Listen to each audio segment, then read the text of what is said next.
Welcome back to my channel, Star Booze. Untold stories abound in Hollywood, and James Garner recently delivered one to light that has been suppressed for many years.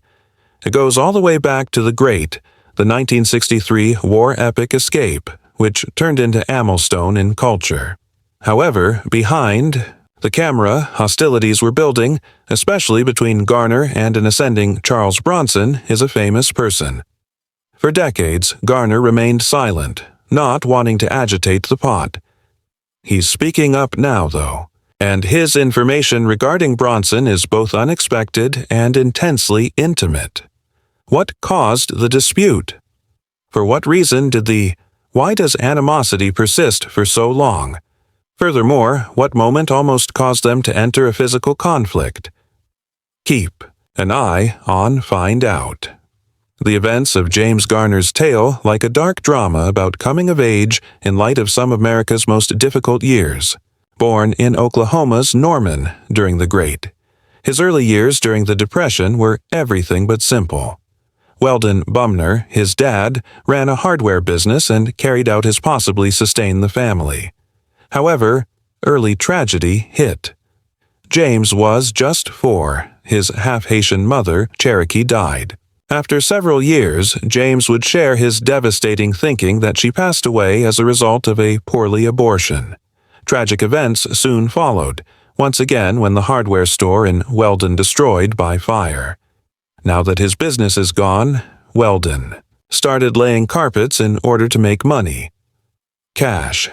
However, the new position came with a growing drinking issue, as well as the household transformed into a terrifying area. He would return home intoxicated and make his guys sing for their meal. If they declined, they would lose. Things became so dire that eventually Weldon divided the children, each son being sent to live with different family members. He seems to be aware that he couldn't manage fatherhood. Next, Weldon called the guys after getting remarried. Home. It ought to have been a good object, but it wasn't. The latest, Weldon's stepmother, Wilma, whom he called, Red proved to be even more aggressive, more than he was. She thrashed the boys using branches. They needed to get ready. The brunt of it fell on James. In addition to Red humiliated him by physically abusing him, by making him put on her gowns and cosmetics merely to make fun of him. By his early, James had reached his breaking point in his teens. To point. When Red was 14, at one of his assaults, a break occurred. He engaged in combat, restrained her, and started to choke her.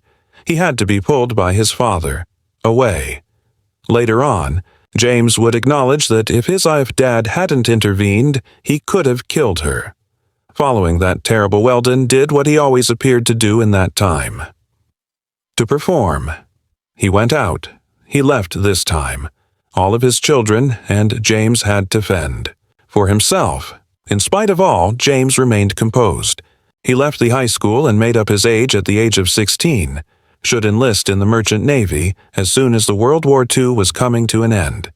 However, the sea was unkind to him. He became very seasick and quickly departed. Returning to Tooland, he accepted whatever employment that came his way. Locate.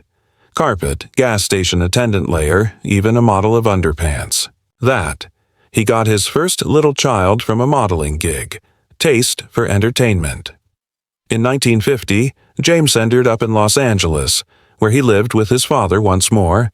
It was his second time spent in the city, and he remained wandering and attempting to make sense of existence. The Korean War followed. Considering that he was formally still residing in Oklahoma, James emerged as the initial individual from the state that will be drafted. They sent him with the 6th Regimental Combat Unit overseas. 4th Division Squad and spent 9 grueling months spent fighting. His tales of conflict seems to have been taken from an activity, movie, but they actually existed, and they were uncomfortable. Just 2 days into his career, shrapnel struck him in his face and hand.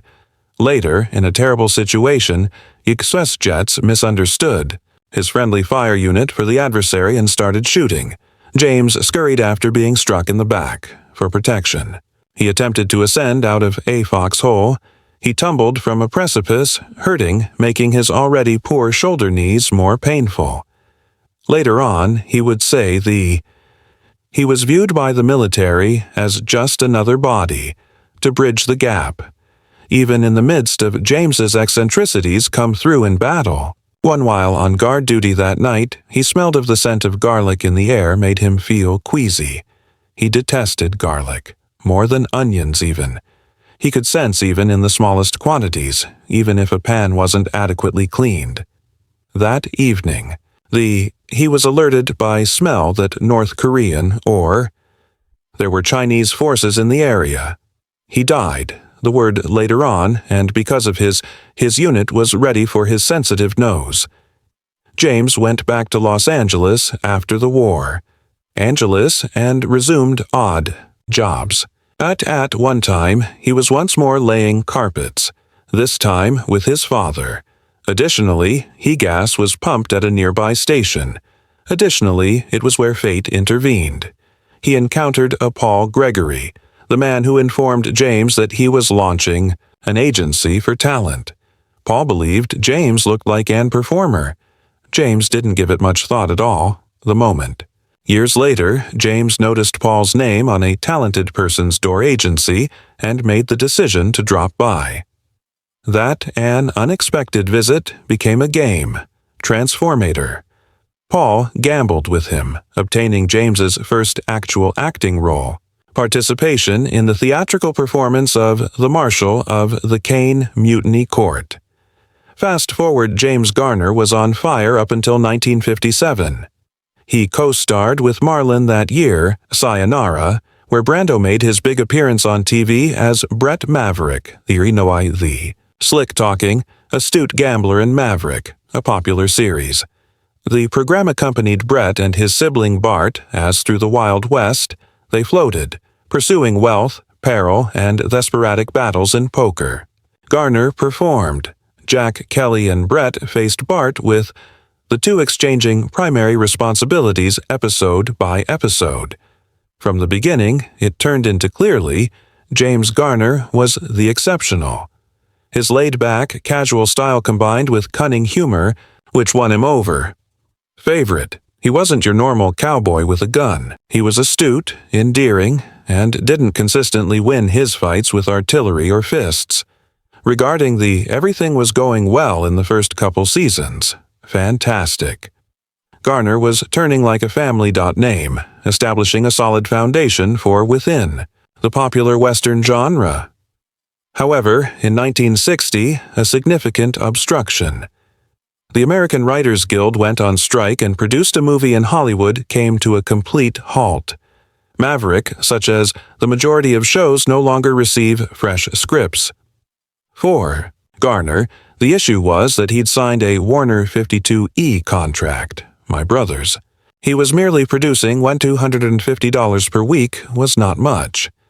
Considering the show's level of success the studio determined that because scripts were absent and they had to compensate him.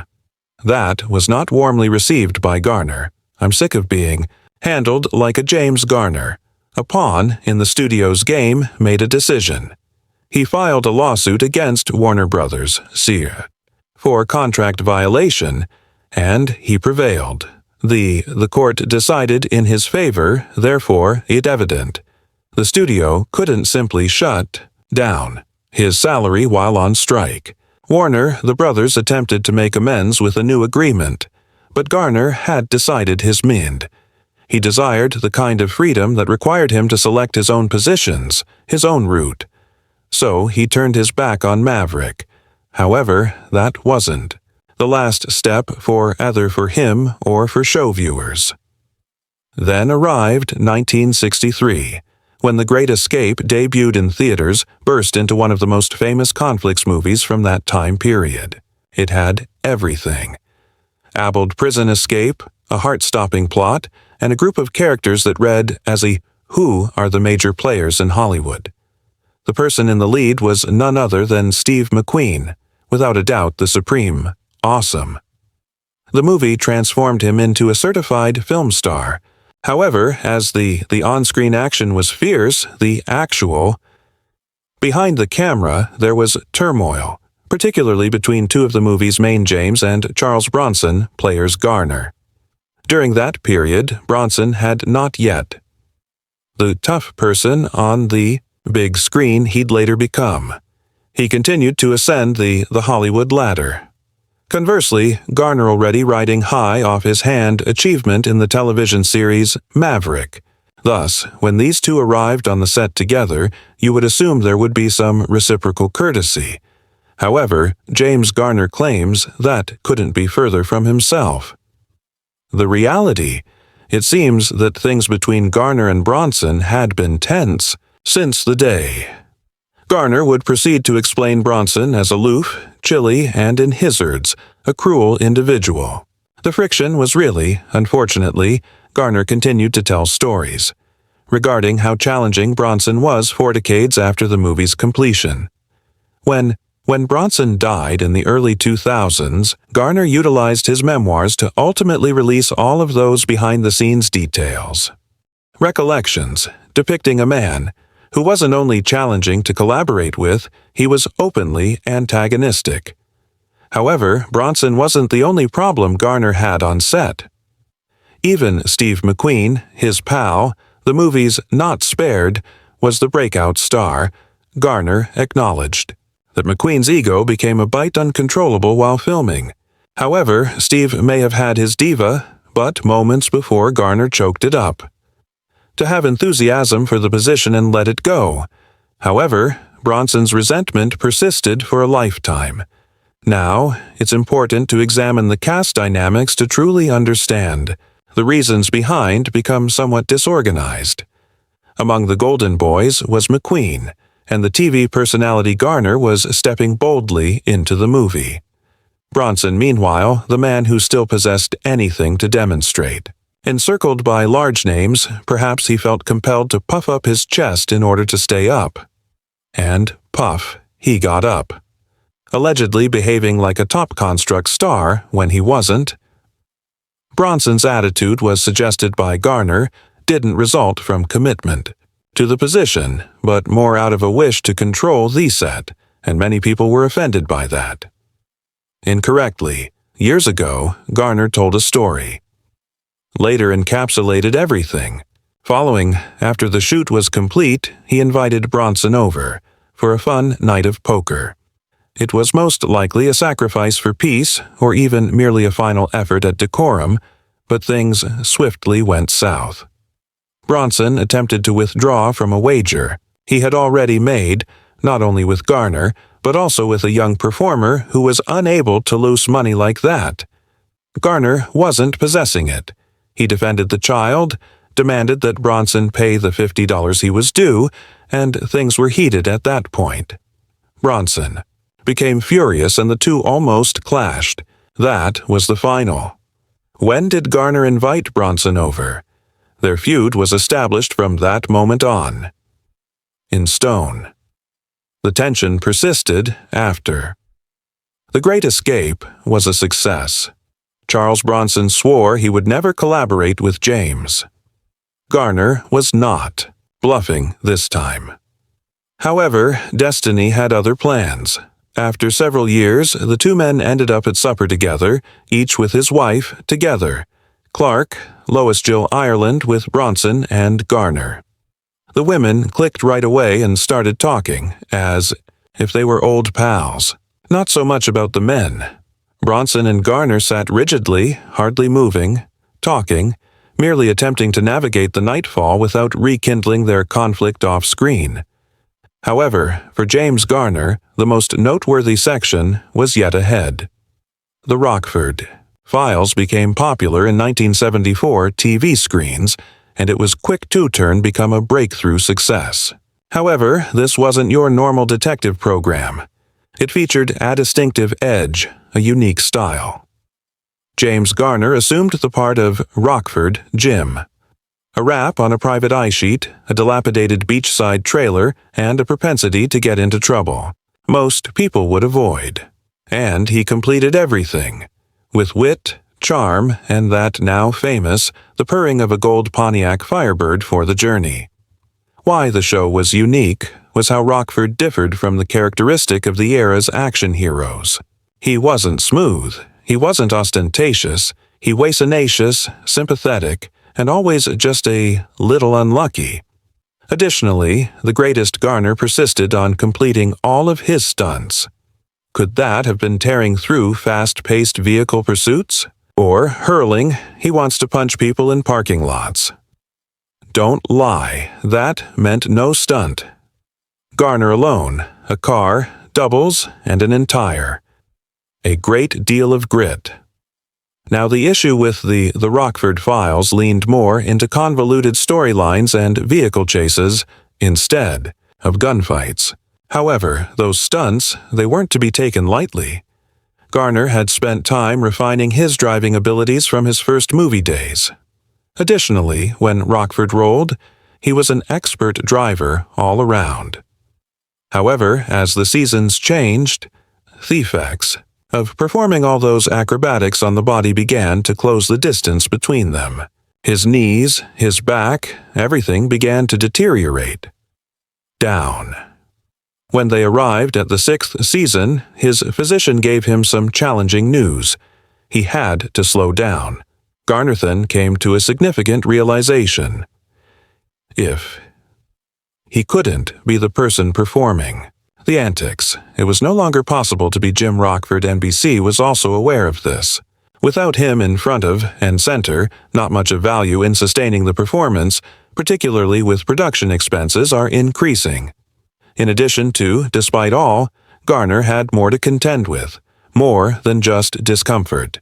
He was in a legal battle with NBC in an attempt to obtain a portion of rerun revenues. At the same time, he experienced severe cardiac surgery. It was difficult for both of them, both personally and professionally, but it demonstrated the amount of work he has put into ensuring the success of the Rockford Files. And regarding success, the program wasn't inexpensive to produce. That Firebird has destroyed so frequently while filming that it needed to be replaced multiple times, every season, in addition to the price affixes following almost every episode, including the guest stars' growing budget, with scenes with greater ambition, and NBC was experiencing financial stress. However, the charm of the show was incomparable. Obtain enough. Among the fans' favorites, the answering machine gag at quirks the beginning of each show. The Rockford, he never answered his phone. Rather, you would hear an alternative, frequently humorous voicemail every time. Developing new weekly jokes were so complex that the authors began incorporating ideas from someone who works at the NBC headquarters. Additionally, behind the scenes, there were some significant talent present. David Chasehue would eventually develop The Sopranos, composed for the program, and the memorable theme Mike Post provided the same music. The man who thereafter gave the world The Law and theme of Order, despite all the drama behind the scenes and the costs associated with it, was physically combating him. The Rockford Files continued to be a huge sensation. For James Garner, it was more than merely a comeback television. It was a declaration. Following Maverick. This demonstrated that he still had charisma, that indisputable brightness, and the grime. However, in contrast to his youth, doing his own stunts began to exhaust him. Above, the wounds accumulated over time, and it wasn't simply his health in the end. Increasing production expenses were added to the pressure. As a result, the concert arrived. Conclusion. Not because fans ceased to exist observing, but because it just turned into excessively. However, Garner wasn't prepared to reduce your speed. He continued to do so throughout the 2000s, coming and flaunting.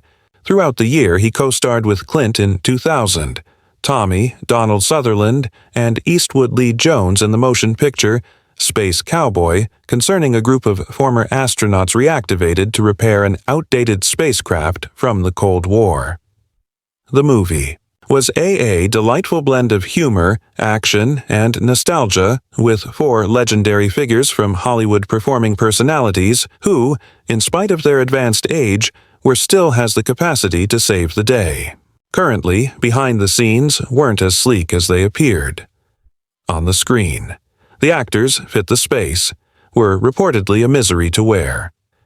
Heavy, stiff, and very difficult to take up residence.